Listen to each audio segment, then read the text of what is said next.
Queridos, nós que estamos no Evangelho, nós temos uma obrigação na nossa vida, e essa obrigação não é dizimar, e que belíssima palavra de oferta que ouvimos nessa manhã. A sua obrigação não é participar de um culto semanal, não, a sua obrigação agora é vestir uma roupa de crente. Eu ouvi isso na minha infância, vai lá, botar uma roupa de crente. Mas sabe, o que nós precisamos cumprir é sermos santos como nosso Pai é santo. Essa é a nossa obrigação como cristãos. Ele é santo, e tudo que tem de contrário com essa jornada de santidade em direção a Jesus, é um fútil procedimento, é uma vida vazia, é o mau procedimento da nossa vida, é a maneira vazia de viver. E a maneira vazia de viver é quando você vive pelo curso da sua vida. E tem gente que está na igreja por causa do curso da vida. Desculpa falar assim.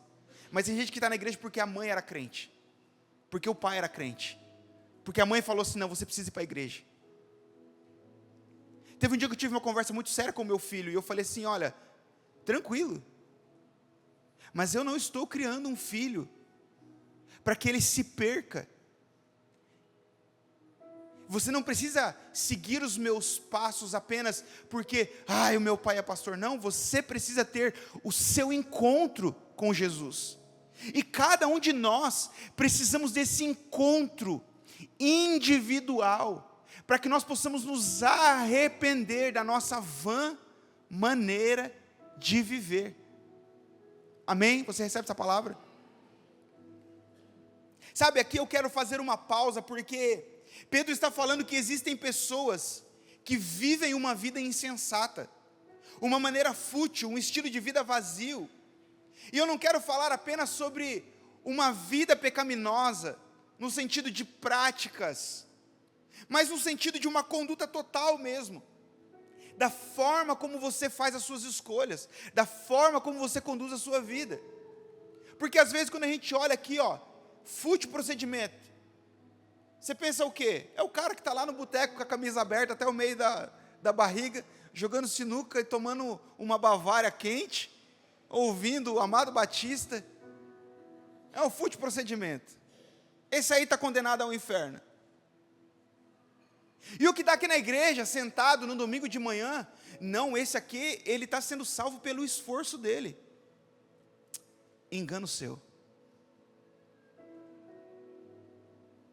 O estilo de vida insensato é denunciado na Bíblia toda, colocando como um estilo de vida sem Deus.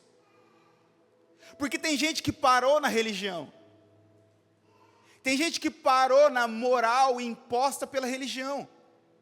Nós já ouvimos o pastor Tiago falar de uma história dele lá em Fortaleza, que uma pessoa chegou para ele e falou assim, pastor, não é mais fácil vocês imprimirem uma cartilha e falarem para a gente assim, o que é que pode, o que é que não pode na igreja? Olha, essa roupa, né, dessa cor, dessa forma. Não é mais fácil fazer isso? Mas agora a lei colocada pela graça já não é mais essa lei fora, é uma lei que está dentro. E agora o apóstolo Paulo fala assim, se você faz, mas isso que você faz, o teu irmão peca, faça. Quando a Bíblia vai falar sobre uma vida pelo Espírito, em Efésios capítulo 5, a epígrafe do texto é assim, uma vida em comunidade. E aí Paulo fala assim, não vos embriaguem com vinho em que há contenda, mas encham-se do Espírito Santo de Deus.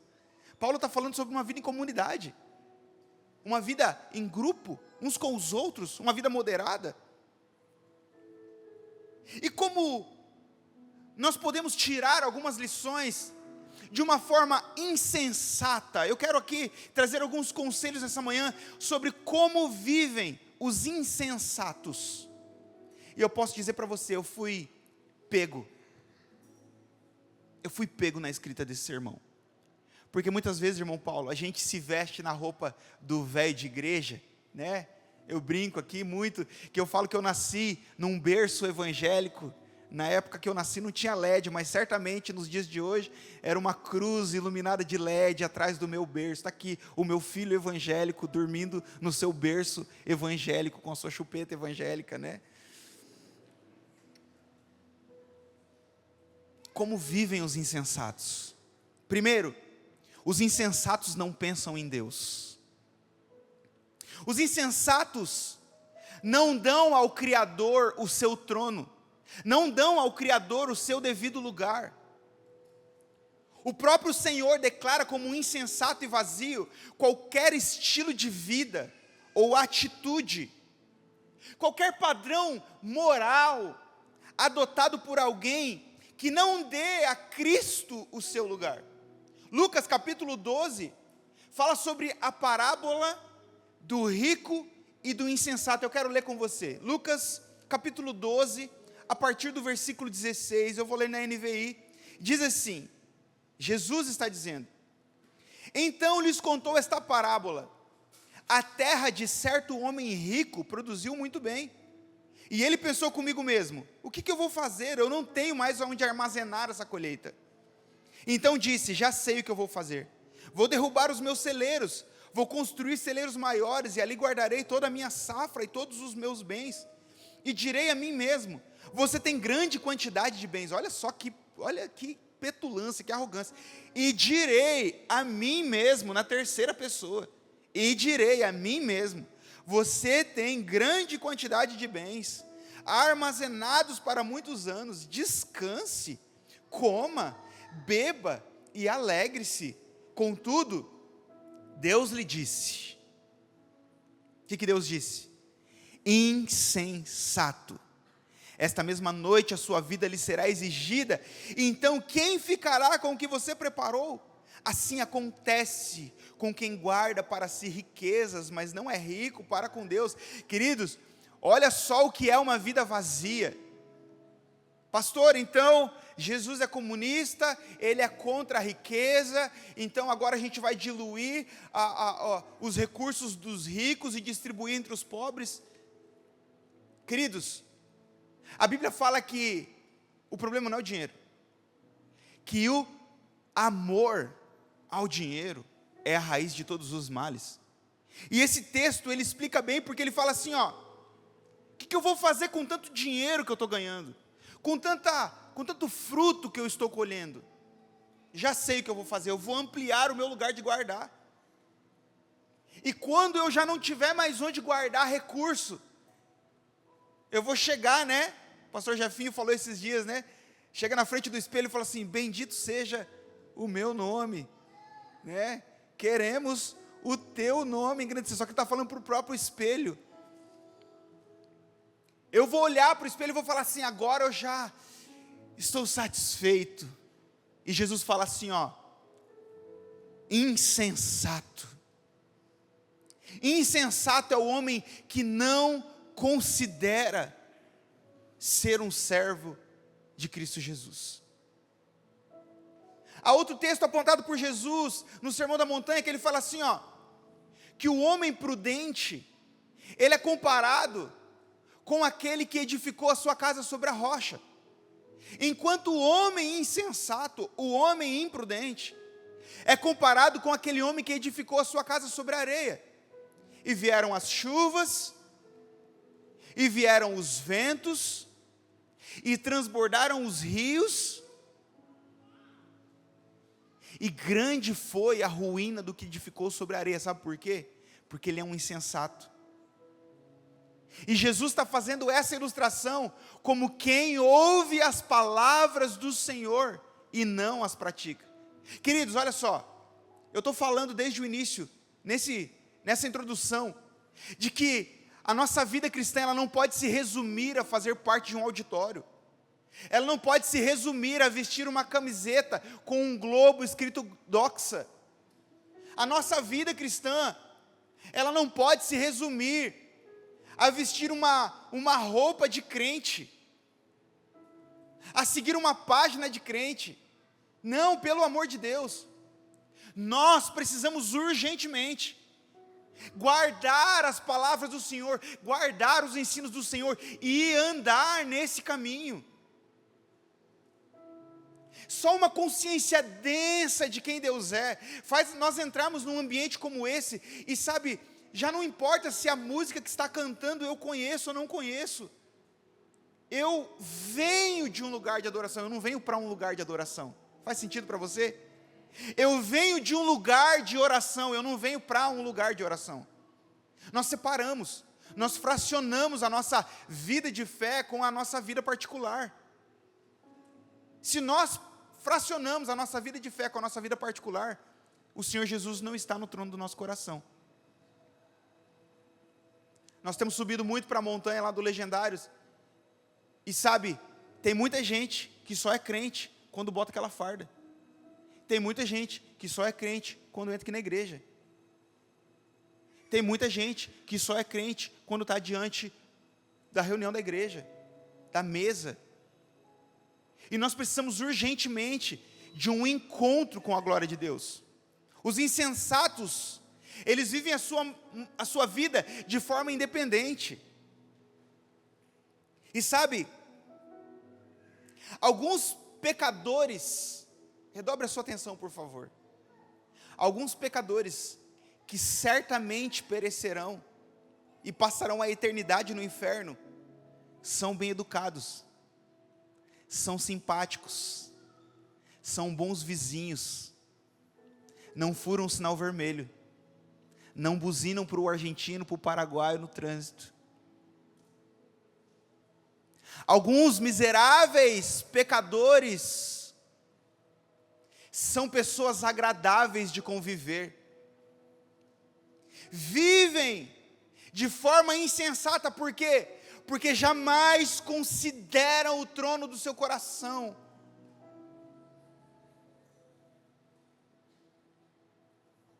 Disponível para Cristo Jesus, a sua vida é vazia, porque nela não há Deus. Sabe, a W. Tozer, ele tem uma frase que ele diz assim, ó: pecadores nem sempre levam vidas imorais. No entanto, eles não consideram o Altíssimo. Isso confunde a nossa cabeça, porque como eu disse antes nós estamos acostumados a classificar pecadores como quem é visivelmente distorcido na sua forma de viver. O cara que pula o carnaval, o cara que comete crimes.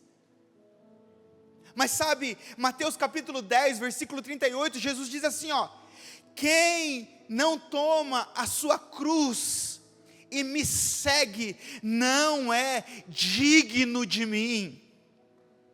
Não é digno de mim. Queridos, constantemente, nós precisamos tomar a nossa cruz. Nós precisamos tomar a nossa cruz para conservar o nosso casamento. Nós precisamos tomar a nossa cruz para conservar uma vida equilibrada diante da sociedade. Nós precisamos tomar a nossa cruz para conduzir os nossos filhos num caminho de santificação. Nós precisamos tomar a nossa cruz para se tornar digno de Cristo. E que cruz é essa? Abandonar a nossa vida, abandonar uma vida comum, abandonar uma vida que se vive pelo fluxo. Ah, eu sou assim porque... Não, pelo amor de Deus. Alguém que foi encontrado pelo Evangelho de Jesus e vive a mesma vida que ele vivia antes, ele não é digno da cruz de Cristo. Não adianta viver uma vida politicamente correta, moralmente correta. Nós precisamos abandonar a nossa vida e seguir a Cristo. Uma vida moral sem conversão, ela não é suficiente diante de Deus. Posso ouvir um amém? Você ainda está comigo?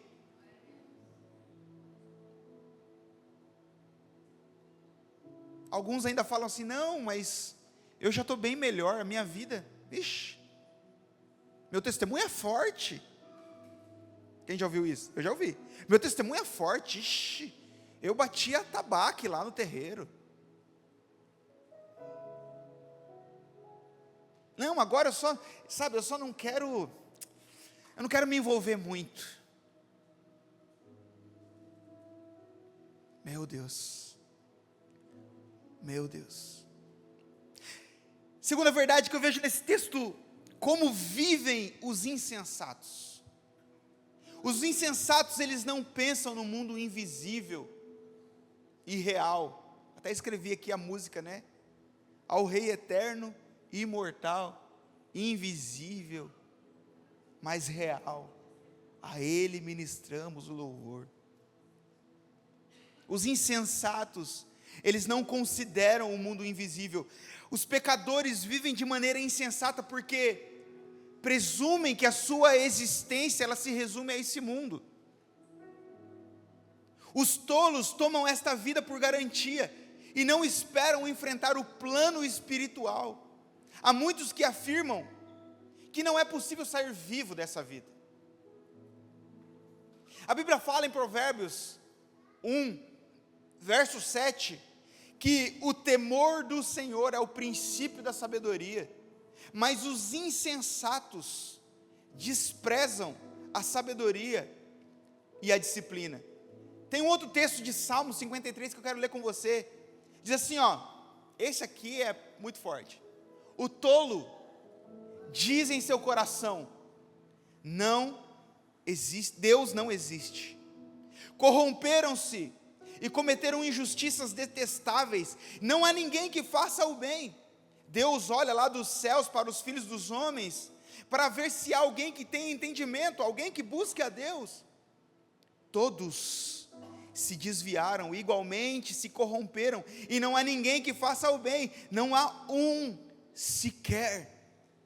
Sabe, o dia que eu expliquei para o Isaac o plano da salvação, que existia um mundo perdido, que depois dessa vida, existia um mundo espiritual. O Isaac tinha 6 anos, nós estávamos indo para a escola, ele estava indo para a primeira série.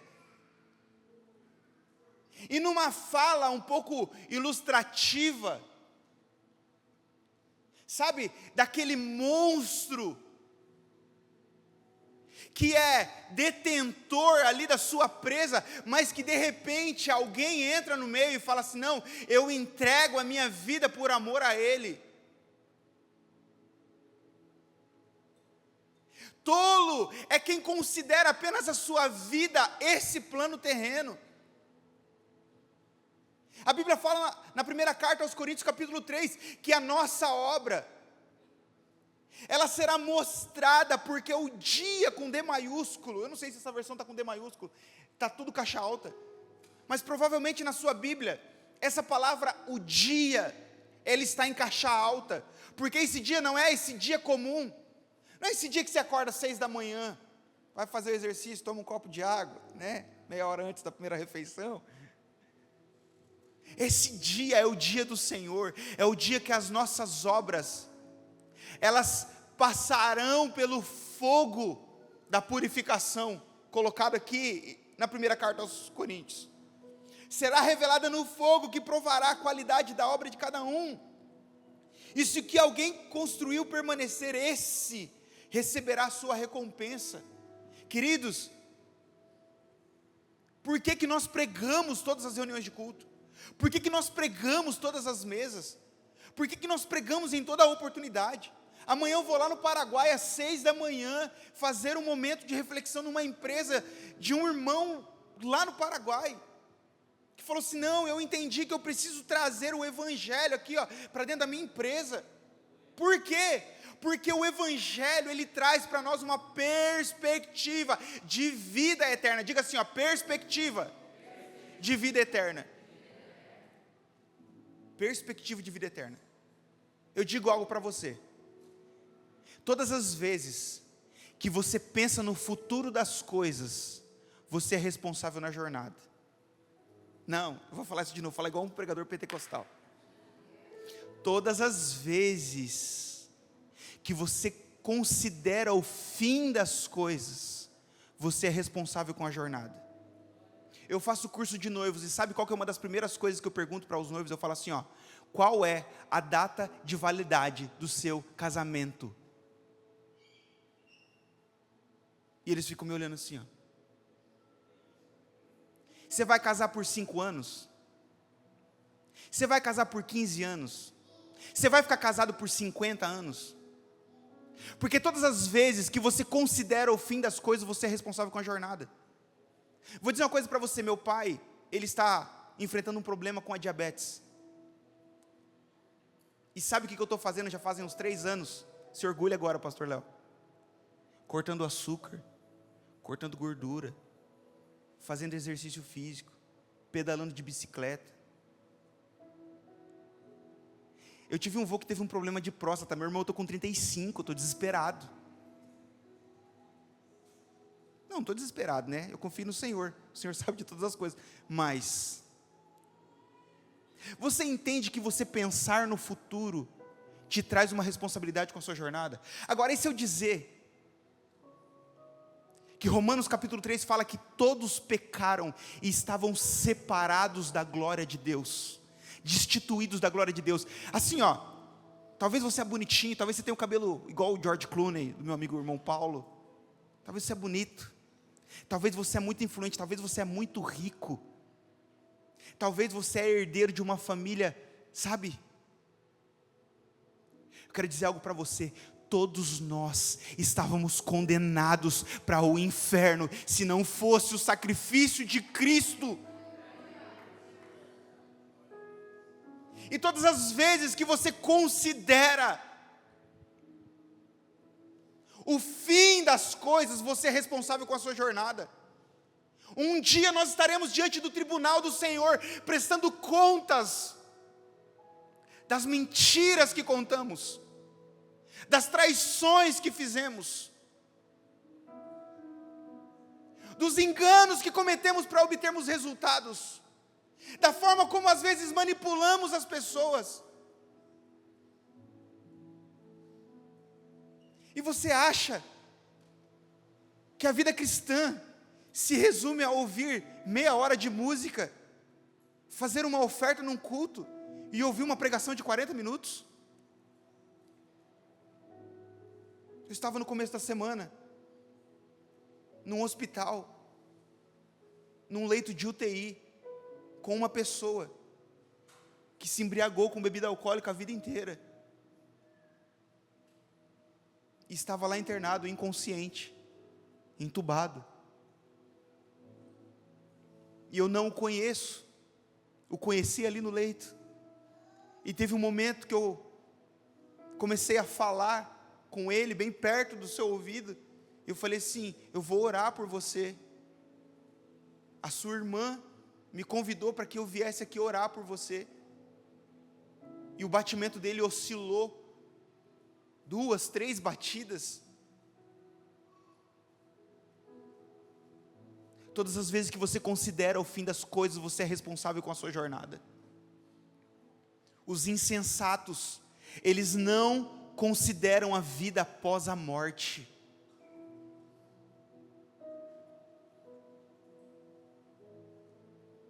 Não é sobre a próxima aquisição, não é sobre os próximos bens, é sobre se comprometer com a vida de Cristo nesses dias. Posso ouvir um amém? Terceiro, como vivem os insensatos? Os insensatos seguem o seu próprio coração. Pedro diz que esse estilo de vida é herdado dos nossos pais pela tradição. Nós somos inclinados, a considerar como correta a postura e ação dos nossos pais. Esse estilo de vida também está de acordo com as tendências caídas do coração humano. Essas práticas, elas não precisam de muito esforço nosso. Sabe, se nós fizermos o que brotar da nossa natureza humana, caída, pecaminosa, nós seguiremos o caminho da carne e faremos aquilo que está fora das nossas funções normais do corpo. Espera aí, pastor, não estou entendendo nada. Eu vou traduzir para você, calma. Todos nós temos funções naturais: comer, beber água, dormir, movimentar o nosso corpo. São necessidades naturais. Só que se nós seguirmos o curso da nossa natureza pecaminosa, nós não vamos só manifestar essas necessidades. Para uma criança, é fácil mentir. Nós não precisamos nos esforçar para mentir. Alguém chega para você e fala assim: nossa, quanto que você pagou nisso aqui? Uns 300. Você sabe que não foi 300, foi 289. 289 não é uns 300.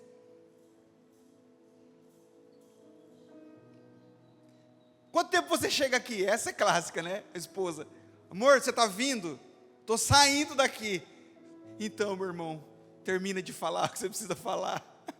Não, era minha esposa. Nós não precisamos nos esforçar. Você apenas abre a boca e a natureza toma conta do seu futuro. O curso natural.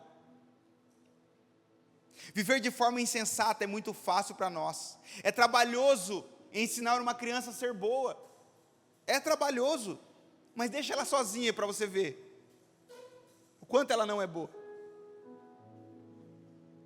Se você não ensinar noções básicas de higiene, olha Isaac que eu coloquei aqui, hein?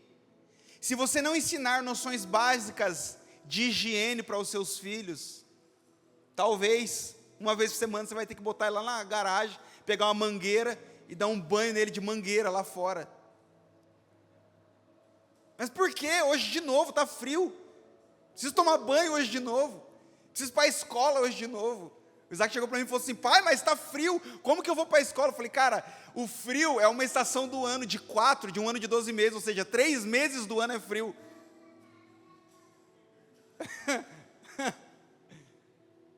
Nós somos o resultado do que nos foi ensinado. Você, sem o Evangelho de Cristo, e eu, que eu não posso falar só para você, nós somos terríveis. Nós somos terríveis. Se tem uma frase que nós poderíamos repetir, né? A gente fica falando frase de efeito, é assim: nós somos terríveis.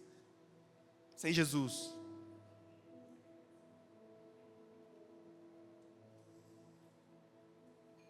Somos uma geração que teme ao Senhor, ou que pelo menos assim parecemos. Se não instruirmos os nossos filhos a temer a Deus, eu digo para vocês, eu não sei o que será da próxima geração. Sabe por quê? Porque eu cresci com a minha mãe orando de joelho, fazendo calo no joelho. Sabe o que o meu avô fazia? Acho que essa eu nunca contei. Quando eu sentava do lado do meu avô tocava bandolim. Bandolim é um instrumento de chorinho de 8 cordas duplas, parecendo um cavaquinho, só que de 8 cordas.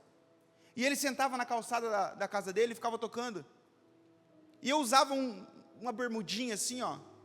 E quando eu sentava do lado do meu avô fazia assim, ó. Passava a mão no meu joelho. Seu joelho está muito liso. Joelho de quem ora tem calo.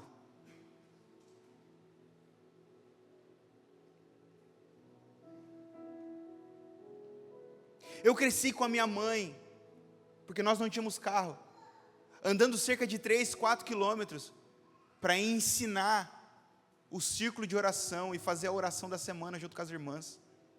Ia no culto de terça, ia no ensaio do círculo de oração da quarta, ia no culto de oração na quinta, ia para a escola bíblica dominical, ia para o culto de domingo à noite, a pé, caminhando.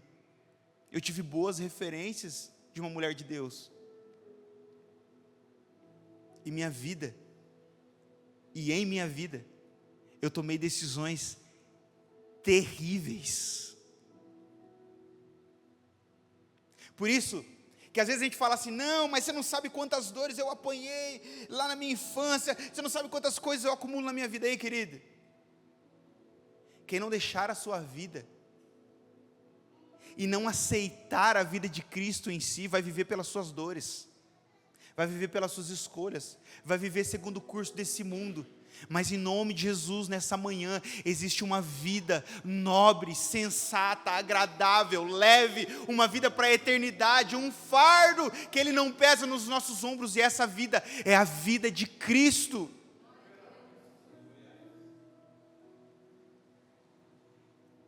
Mas como vivem os sensatos? Para nós concluirmos nessa manhã. O cristão, ele foi liberto e redimido desse estilo de vida pecaminoso.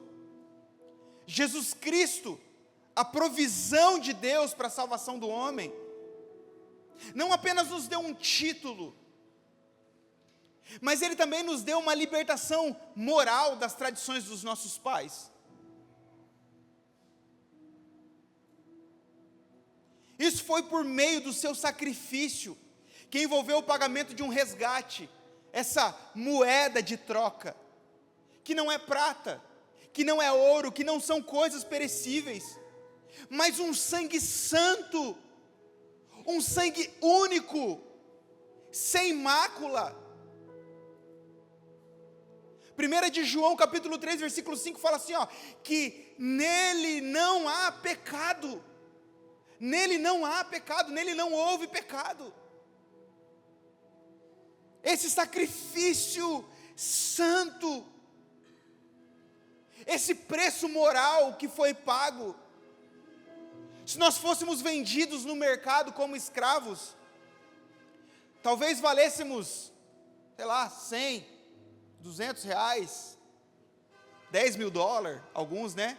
Alguns são mais fortes, são mais saudáveis, são mais habilidosos, têm 5 talentos. Os que têm um talento aqui, um talento é etiqueta vermelha, né? 5 talentos, etiqueta verde, isso aqui é mais caro, vai ser atendido primeiro. Dependendo das nossas habilidades, nós seríamos comprados nesse mercado de escravos. Alguém com os bolsos cheios de ouro poderia chegar e falar assim, olha, eu quero comprar esse habilidoso para ser o meu escravo. Por essa razão, o apóstolo Pedro disse, não foi por meio de coisas perecíveis que vocês foram resgatados, mas com precioso sangue. Ei, eu falei isso aqui outro dia, nós somos pais, a maioria de nós aqui que estão aqui somos pais. E você começa a ter uma dor de cabeça, e você fala o quê? Eu vou tomar aqui uma dipirona, vou tomar um remédio aqui de dor. Teu filho começa a dar febre, a primeira coisa que você faz é assim, não, dá um antitérmico para ele. No começo, quando a gente só tinha o Isaac estava ali com 36,8, né, 37,1. Não, meu Deus, a gente precisa ir lá na Unimed, era o primeiro filho. A gente precisa ir lá na Unimed. Aí chegava lá na Unimed, eu falei o nome, né? Chegava lá no hospital. Tem que dar o antitérmico para ele, tem que deixar ele em observação por 2 dias. Se os sintomas não passarem, pode ser alguma coisa mais grave.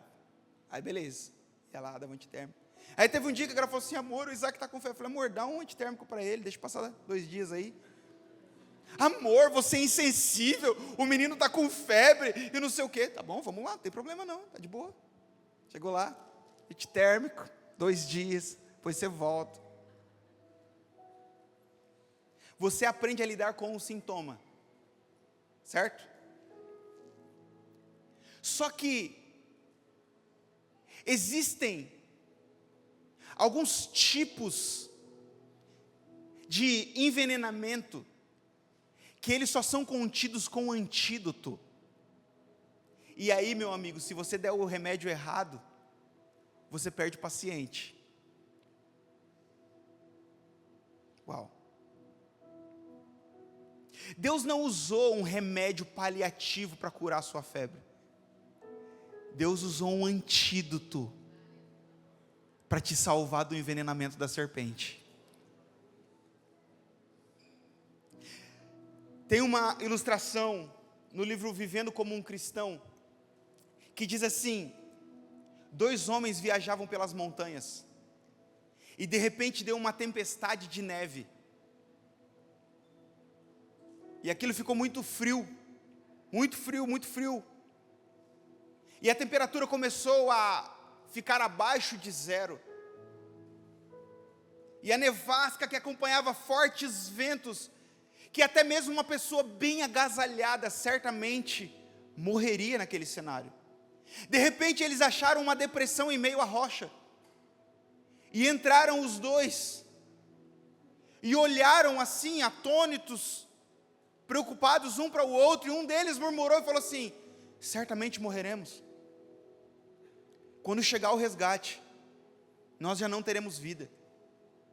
E o outro falou assim: e se nós pegarmos uns desses gravetos, umas folhas dessas secas, e tentarmos fazer uma fogueira para nos aquecer? Pelo menos ainda teremos algum tempo. Boa ideia. Reuniram gravetos, pegaram folhas, encontraram uns pedaços de lenha por onde eles estavam. E eles encontraram em suas mochilas alguns fósforos que restaram daquela jornada. E começaram a riscar, porque as suas mãos já congeladas, o seu tato já não era o mesmo, e eles estavam tentando riscar aqueles fósforos para se aquecerem. Porém, por causa dos fortes ventos, um a um, eles foram gastando, até acabarem todos os fósforos da caixa.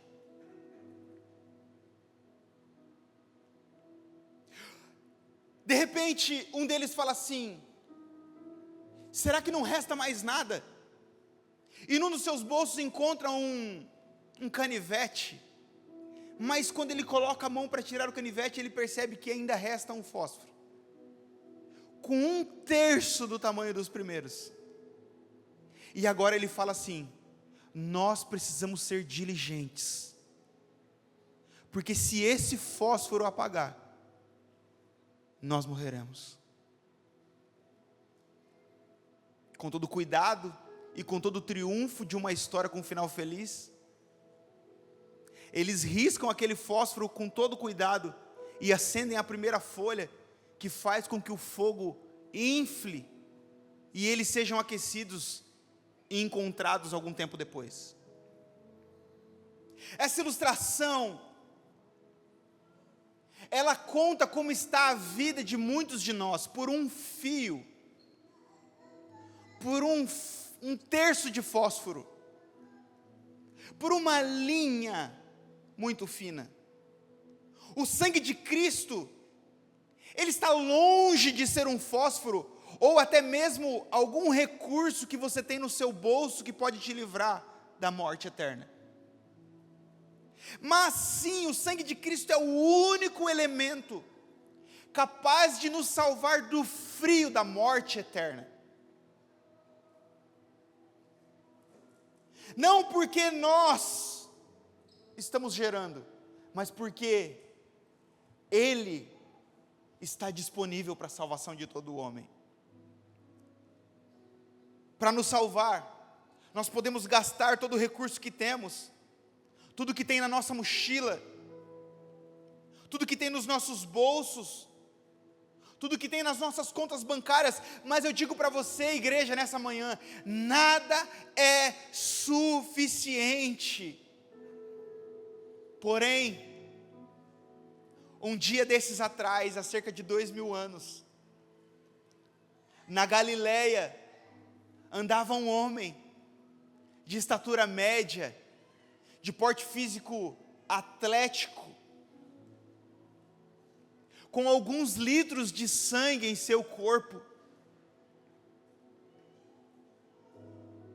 E se esse sangue não tivesse disponível, não tivesse servido, certamente nós teríamos morrido. Todavia, o sangue de Cristo Jesus, o Filho de Deus, Ele serviu e nos limpou de todo pecado. Somente pelo seu sangue, qualquer um de nós se torna digno de passar pelo crivo de Deus. E essa consciência, ela me encoraja a falar sobre o sangue santo. E é por isso que nessa manhã eu não digo assim: você precisa se arrepender. Nessa manhã eu digo assim: nós precisamos nos arrepender, porque quem de nós é digno de acessar a eternidade sem o sangue de Cristo?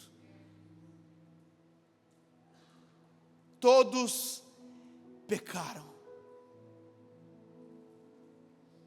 Se o sangue de Jesus tivesse falhado, nós teríamos congelado naquela montanha. Contudo, por sua infinita misericórdia, Deus, nosso Pai, ressuscitou o seu Filho e assentou-o à sua destra. Deus aceitou o sangue de Cristo como pagamento junto ao tribunal, e hoje nós somos livres. Você pode aplaudir o Senhor por essa palavra. Hoje nós somos livres pelo sangue de Cristo. Eu queria que você ficasse em pé nessa manhã.